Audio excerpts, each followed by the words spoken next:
네, 안녕하세요. 중학교 3학년 사회 1단원 인권과 헌법. 오늘은 총 5번째 시간이고, 오늘은 우리가 살아가면서 내 인권이, 기본권이 침해당해서 부당한 일을 당했을 때 우리가 그걸 어디다가, 어떤 곳에다가 어떻게 신고를 해야 되는지, 접수를 해야 되는지, 그런 거를 받아주는 기관은 어디인지, 그런 내용을 얘기해 보도록 하겠습니다. 자, 그래서 첫 번째, 인권 보장을 위한 국가기관이라는 여기 4가지 국가기관이 있는데 각각 이름만 먼저 적어 볼게요. 첫 번째는 법원입니다. 법원은 많이 들어봤죠? 그 다음에 법원이랑 비슷하지만 성격이 조금 다른 법원이 있어요. 우리 그거를 헌법재판소라고 부릅니다. 헌법재판소라는 곳이 또 있고요. 그리고 그 인권 관련해서 특히 차별 관련해서 전담으로 하는 국가기구가 있는데 이런 국가기관을 국가인권위원회라고 있습니다. 그리고 네 번째는 이름이 좀 비슷하지만 역할이 다릅니다. 국민권익위원회라는 것도 있고요. 그래서 이 네 곳에 대해서 먼저 알아보도록 하겠습니다. 어떤 일을 할까? 첫 번째, 법원은 인권을 침해당한 국민이 내가 만약에 길 가다 강도를 당했어. 또는 뭐 절도 피해를 입었어. 어쨌든 내가 뭔가 피해를 입었어. 그러면은 경찰한테 신고를 하죠. 경찰, 검사들, 그 다음에 신고를 하면은 결국엔 재판으로 가서 이게 판단이 되잖아요. 그 사람한테 배상을 해라라든가 아니면 그 사람을 감옥에 보낸다든가. 그죠? 인권을 침해당한 국민이 소송을 통해서 재판을 통해서 결국에는 문제를 해결받는 과정. 그것을 우리는 법원이라는 곳에서 하게 되죠. 두 번째, 헌법재판소는요, 법으로 뭔가 판단하는 거 맞는데, 우리 법의 단계가 여러 개가 있다고 1학년 때 배웠는데, 다시 한번 간단하게 보면 4단계 정도가 있습니다.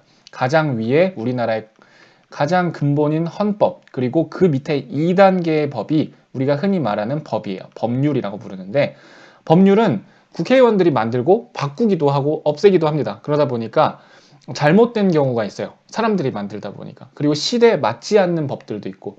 그런 거를 야, 이거는 예전에 만들어진 법인데 요즘 시대엔 맞지 않아.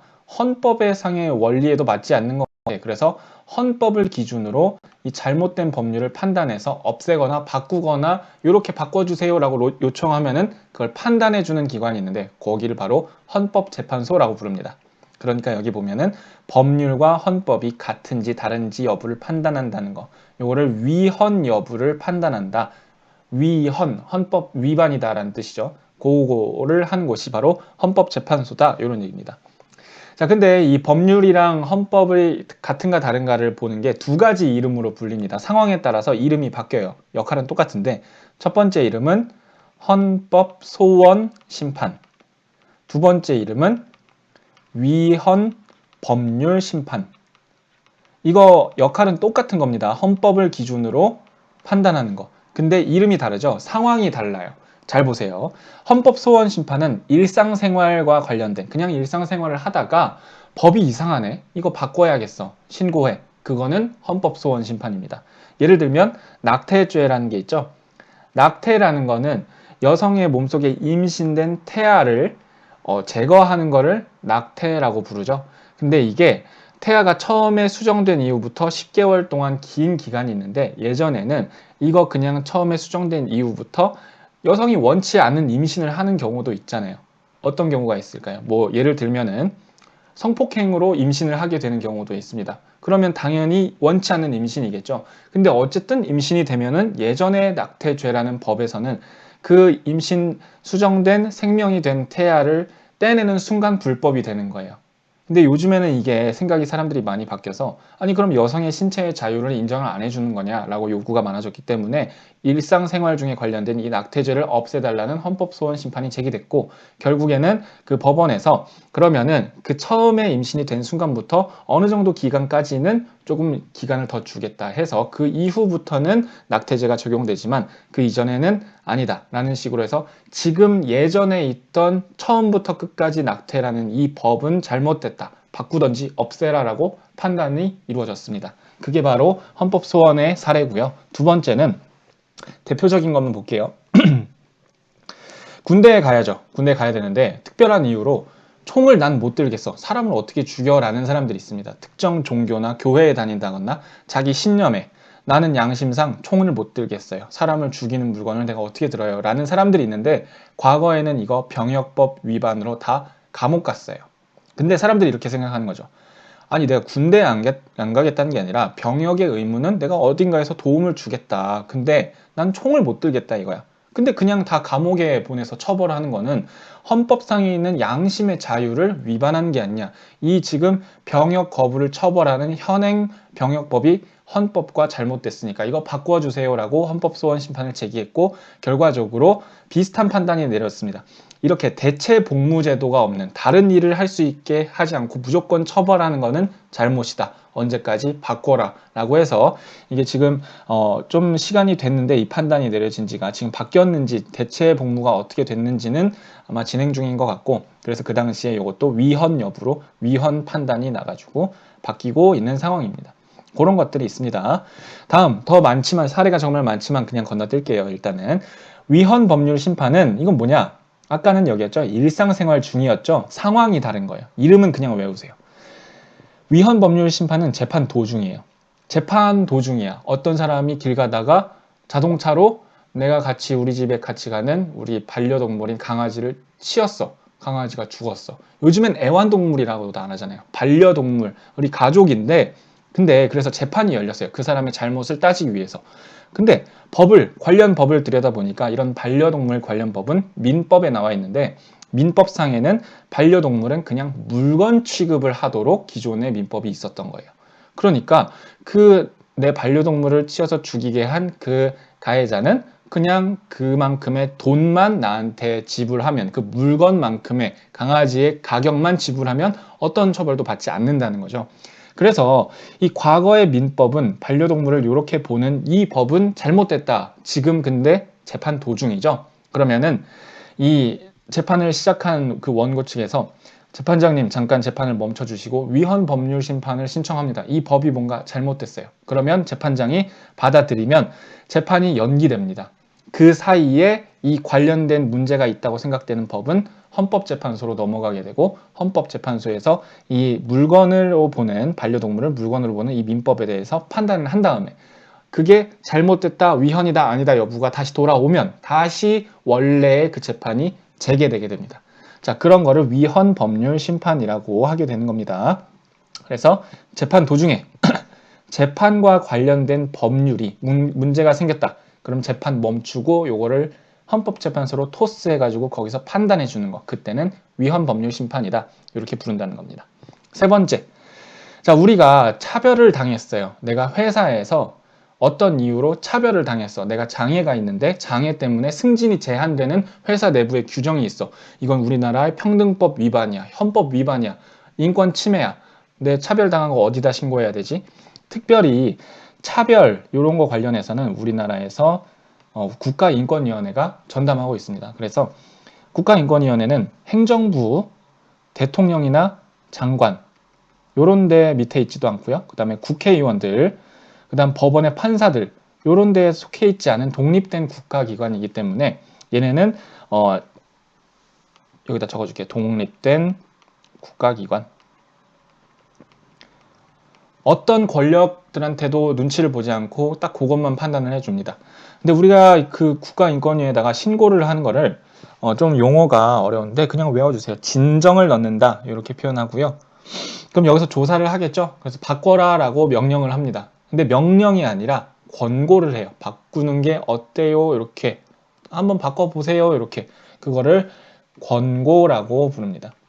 근데 이 국가위원회 자체가 워낙 큰 기관이고 이 인권 관련해서 우리나라의 최고 기관이기 때문에 웬만한 기관에서는 이런 권고가 내려오면 좀 바꾸려고 노력을 하게 됩니다. 여러분이 학교 다니는 거와 관련된 그런 생활 규정도 국가인권위원회의 권고로 바뀐 것들이 많아요. 예전에는 선생님들이 막 체벌 같은 것도 있었죠. 그리고 아무 때나 사생활 소지품 검사 이런 것도 막 했어요. 그리고 초등학생들 일기장 검사 같은 거. 아니 아무리 어린 애들도 자기의 그 감정 표현에 솔직한 일기장을 맘대로 검사하는 게 의무였어요. 의무. 이런 거는 인권 침해다 해가지고 그런 것도 국가인권위의 권고로 이렇게 바뀌게 되었다라는 거 얘기를 해봤고요. 그 다음에 국민권익위원회는 뭐냐면 우리나라는 삼권 분립 체계죠. 뭐냐? 예전에 왕이 가졌던 모든 권한을 법을 만드는 입법부와 법을 집행하는 행정부, 그리고 법을 판단하는 사법부, 이 세 가지 권력 기관으로 쪼개놓고 서로 견제해서 누구도 독재를 못하게 하는 게 삼권 분립이죠. 근데 이 행정부 소속의 공무원들이 뭔가 사람이기 때문에 처분을 잘못해가지고 우리 국민들이 피해를 보는 경우가 있습니다. 행정부 같이 적어볼게요. 공무원들의 일부러 잘못되게 할 수도 있겠죠. 그럼 더 큰 범죄겠죠. 하지만 사람이다 보니까 이거를 판단을 잘못하는 경우가 있어요. 잘못된 행정처분으로 피해를 봤다. 그러면은 바로 여기 행정부 공무원들이니까 일단은 행정부 공무원들의 문제를 되돌려서 바꿔주세요 요구해야겠죠. 그거를 뭐라고 한다? 행정심판이라고 부릅니다. 자, 여기다 적어볼게요. 이걸 어디다 하냐면 국민권익위원회라는 데다가 신고를 하는 거예요. 행정부 공무원의 잘못된 처분으로 내 인권이 침해당한 경우, 예를 들면 내가 뭐 크게 잘못한 것도 아닌데 영업정지 5개월이야. 아니 영업정지가 1개월만 해도 엄청난데 이건 너무 심한 거 아니냐, 이런 거.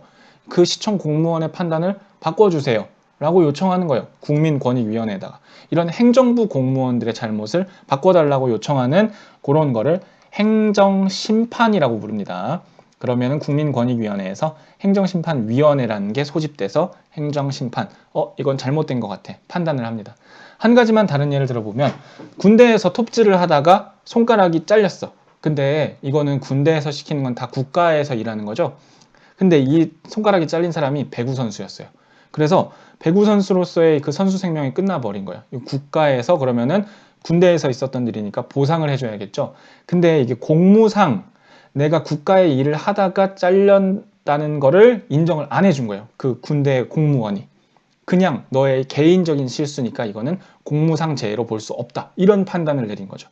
그래서 그 잘못된 판단을 바꿔주세요라고 요구할 때는 행정심판이라는 거를 해야 된다라는 거고요. 근데 만약에 이 행정심판위원회에서도 이게 안 될 수도 있어요. 그거 그냥 괜찮은 것 같은데? 뭐 별 문제 없어. 근데 난 억울해.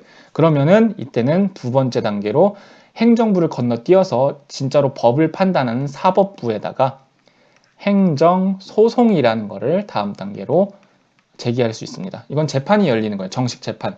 자, 요거는 행정 전담하는 법원에서 요거를 담당하고요. 그래서 이렇게 사법부에서 하는 거는 진짜 재판이고, 그 전에 행정부에서 한 거는 행정부 안쪽의 일이니까 국민권익위원회에다가 행정부의 잘못으로 내가 피해를 입은 거를 되돌려주는 게 행정심판이다. 자, 이렇게 기억해 주시면 좋을 것 같습니다. 자, 다음은, 자, 요거 밑에 건 뭐냐면 실제로 이런 기관들에 내가 어떤 경로로, 어떤 루트로 좀 더 자세하게 구제받는 방법, 그러니까 어떻게 신고를 해야 되지? 뭘 작성해야 되나? 뭐 그런 거 한번 볼게요. 자, 국가기관에 의해서 내가 피해를 봤을 때 첫 번째 정리해 볼게요. 행정심판이라는 게 있었죠? 행정부 소속의 국민권익위원회라는 데다가 행정심판을 청구한다. 그래도 안 되면 정식으로 법원에다가 정식 재판을 통해서 행정소송을 통해서 요거를 문제를 해결할 수 있다. 두 번째, 그 법이 문제가 있는 것 같아. 헌법이랑 안 맞아. 시대에 맞지 않는 법을 없애거나 바꿔야겠어. 그럴 때는 헌법재판소에다가 우리가 청구할 수 있는 게 있죠. 그냥 일상생활 중이라면 아까 이름이 뭐였죠? 헌법소원심판. 그렇지 않고 지금 재판 중인데 내 지금 당사자인 내가 관련된 재판에서 적용되는 법이 문제가 있어. 그럼 잠깐 재판 스톱하고 요거 신청합니다. 이름이 위헌법률심판. 요거 이름은 그냥 외워야 될 것 같아요. 이렇게 할 수 있는 방법이 있다. 그 다음에 차별적인 상황, 법이나 제도가, 법이 문제가 있는 경우도 있어요. 그런 거는 어디다가 신고한다? 차별 관련된 거는 국가인권위원회. 여기다가 신고하면 됩니다. 사이트 들어가서 할 수도 있고요. 신고하는 거를 진정을 넣는다, 이렇게 표현해요. 그 다음에 요즘에는 청원을 할 수 있는 게 여러 개가 있죠. 청와대 국민청원에 글을 올린다거나 또는 국민신문고라는 데도 있습니다. 그래서 여기다가 억울함을 호소하고 사람들이 공감해주면 이제 뭔가 이슈가 되거나 답변을 받거나 하는 식으로 문제를 해결할 수가 있고, 그 다음에 그 어플 중에도 그 공공의 어플이 있어요. 그러니까 시청이나 주민센터 같은 공무원들이 우리 동네에 홍수가 왔는데 도로가 움푹 파여 있는데 공무원들이 모를 수도 있잖아요. 그러면 요거 이렇게 문제가 있으니까 사진 찍어서 올리면 공무원들이 얼마 기간 안에 그거에 대해서 문제를 해결했습니다. 어떻게 하겠습니다라고 답변을 해주는 그런 어플이 있는데, 그런 거를 생활불편 신고 어플이라고 해서 검색하면 나옵니다. 이런 거는 이렇게 해서 일상의 불편한 내 기본권에 환경권도 포함되는 거니까, 그죠? 우리가 배운 것처럼 그런 걸로 문제를 해결할 수도 있다.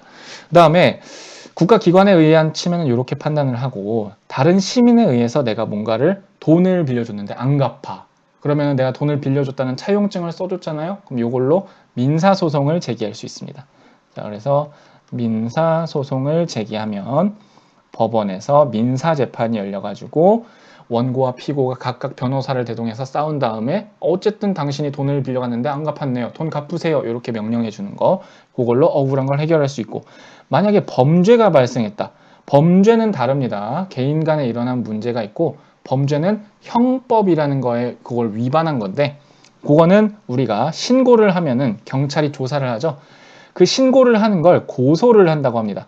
우리가 고소한다 이러면 바로 재판 간다고 생각하지만, 고소한다는 거는 그 수사기관, 검사들이나 경찰들한테 이거 문제가 있어요. 형법 위반이에요. 절도가 났어요. 이렇게 신고하는 거를 고소한다고 하는데, 그러면은 조사를 하겠죠. 경찰이나 검찰에서 수사를 합니다. 이런 수사기관에서 수사를 한 다음에 이후에 형사재판이 열리게 됩니다. 요거는 1학년 때 배운 내용이라 자세하게 하진 않을게요. 자, 그 다음에 마지막으로 진정을 넣는 방법이 있다. 국가인권위원회에 개인적으로 일어난 일도 뭔가 차별에 해당하거나 뭔가 인권 침해에 뭔가 신고할 만한 거에 해당하는 경우가 있어요. 그러면 국가인권위원회에 진정을 넣을 수도 있다. 해서 자, 오늘은 여기까지 해서 이 5번째 수업 내용, 인권 침해에 대한 내용을 한번 정리를 해봤습니다. 자, 이렇게 해서 우리가 인권 침해를 당했을 때 어디다가 신고를 해야 되나, 여기까지 살펴보도록 하겠습니다. 감사합니다.